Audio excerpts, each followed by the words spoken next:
How to set PIN or change on your PC.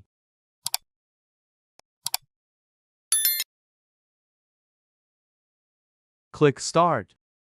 Then click Setting. You click on Accounts. Then scroll down. Click Sign In Options. You can now enter your password or PIN as you wish. Set up fingerprint. First, fingerprint lock and must have a fingerprint reader in the laptop. Click Get Start.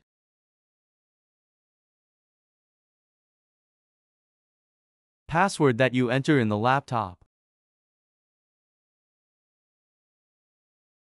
Swipe your finger on the reader.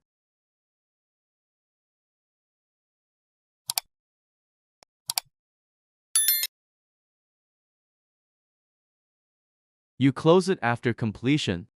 Thank you for watching.